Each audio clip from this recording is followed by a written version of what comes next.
Akhirnya selesai juga pelatihan digital marketing khususnya di Google Business Profile dan Instagram yang sudah kami pelajari kurang lebih selama 2 hari ya.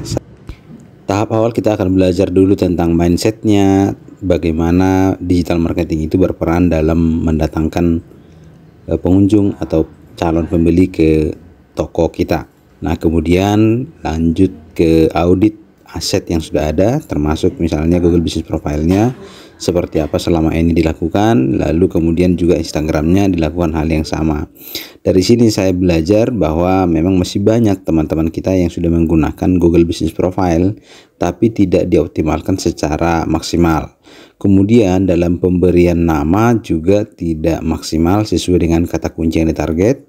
Lalu yang berikutnya tidak dikelola secara maksimal seperti update informasi tiap hari, kemudian melengkapi deskripsi dari bisnisnya kita, lalu kemudian tidak mengupload foto-foto yang memang itu sangat baik untuk menambah informasi atau wawasan bagi pengunjung kita.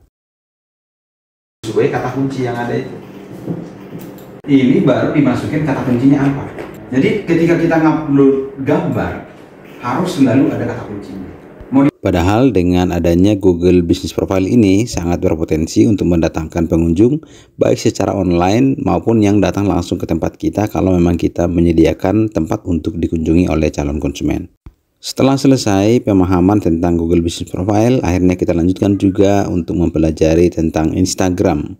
Seperti kita jelaskan di awal bahwa Instagram itu baiknya dikelola dulu, dioptimalkan dulu secara organik, lalu nanti bisa diangkat menggunakan page ads atau iklan berbayar. Tapi sebaiknya memang dikelola dulu secara organik, mulai dari pembuatan username-nya, pengisian bio-nya, kemudian website-nya, lalu perencanaan kontennya seperti apa, mengisi caption, karena di dalam yang ada setelah saya audit ternyata masih banyak kesalahan pembuatan username, kemudian nama, kemudian deskripsi, kemudian postingan masih banyak yang tidak ada captionnya, hanya posting video saja seperti itu, tidak dioptimalkan. Padahal masih banyak misalnya yang bisa kita optimalkan dari penggunaan kata kunci di caption, kemudian lokasi, kemudian penamaan file atau alternate file, kemudian hashtag dan lain sebagainya.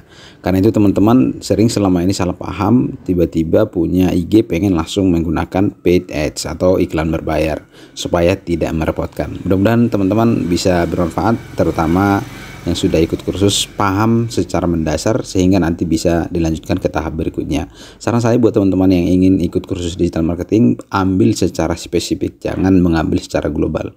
Misalnya Instagram dulu, Google Business Profile dulu, Facebook dulu, website, kemudian bertahap supaya Anda punya aset secara bertahap satu demi satu.